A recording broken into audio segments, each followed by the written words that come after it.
Welcome to Divorce Happy Now, where we teach you to choose to be happy in any stage of your separation and divorce instead of just choosing to make the divorce the worst painful experience of.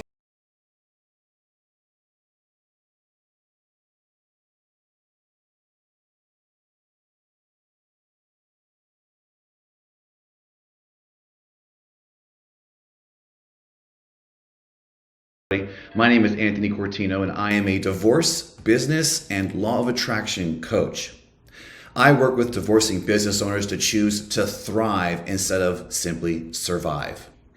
Today, we are talking about those times that you're in an argument, and even after, when you get really upset and do and say things that you will regret later, and you then choose to still go on venting to your friends just to get them to agree with you so that you can then make a different decision? We're going to talk about that. Now, first, before we really get started, go ahead and click the subscribe button and hit that bell to get notified every time we put out new content each week. Great, let's get started. Look, we've all been there. We have hatred, we're in this argument, we're somebody where they just tell us we're wrong. And at that moment, we want to prove them wrong. And we'll look for any and all ways to prove that we are right. But sometimes we do this by choosing to label the other person. Now, when we label someone, we can then distance ourselves from them and what they're saying by just saying, well, they're this. They're just X, so therefore they're automatically wrong. Now, unfortunately, what we do here is we protect ourselves from having our own responsibility be a part of it and understand we might have actually done something wrong. Or we won't even at least be open to looking at our part. We just keep insisting that they are wrong and that we are right. Now, a problem with this type of labeling is that it's very, very black and white. It's a black and white way of thinking. Labeling is a way of saying, you're this, therefore you cannot be that. And that is just not what we should be doing if we're trying to actually get along.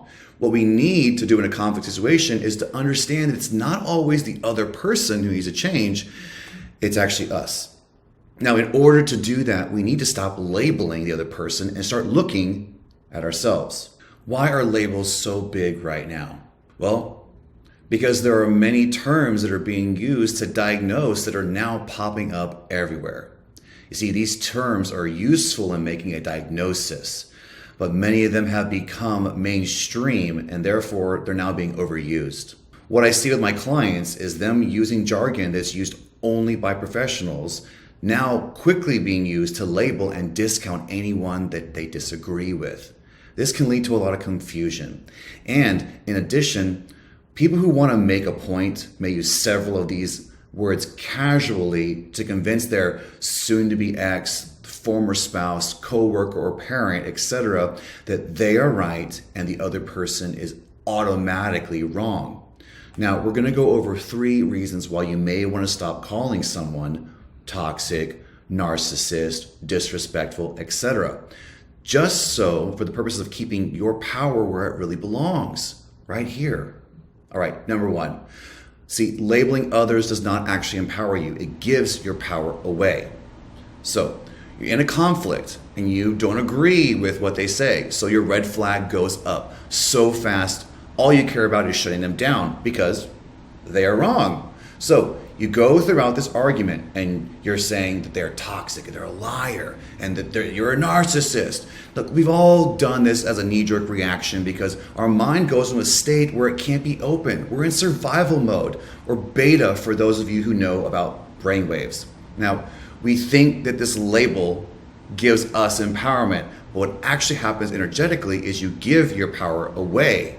Now, to understand or to find peace in your situation, stop using the label. Now, have you ever noticed that after you label someone, you're unwilling to even see the good in them that was there all along before you use that label? See, you just throw your own self out of alignment. 2. What is in your power and what isn't is different than you may think. Okay, check this out. You use the label and you're throwing a ton of you statements to try and control someone and shut them down, anything and everything they say. Well, why not? You've already decided that they are blank, so you have no reason to listen to anything they say. Sound familiar? Well, what do you think? See, you cannot control the behavior and motivations of any human being. They have their own right to do with exactly what they want to do. And you don't have the will to control anyone but yourself. But when you go the simple route, the simple act of labeling, that other person actually escalates things. And this means you don't even have any control over your part anymore. You are now entering a highly reactive state. So keep the focus on where you have power, on you. Okay, time out. Now, I'm not talking about the value of acknowledging a situation that actually needs to be worked on, or when it's time for you to get yourself out. I'm pointing out that you will not get any value in using these labels in these ways. And your judge is not going to care that you believe your soon-to-be ex is a narcissist, no matter how many examples of data you have. It'll only serve you to keep you small and keep your friends and family entertained while they validate you. 3, labeling people who you are in a conflict with is actually a form of self-sabotage. Now, I know you think I'm crazy now. Well, hear me out. Now, I've been coaching for a long time, and a universal truth since before the time of Tony Robbins hit the scene is that your belief systems, the way you think about yourself, will either hurt you or help you. You still with me?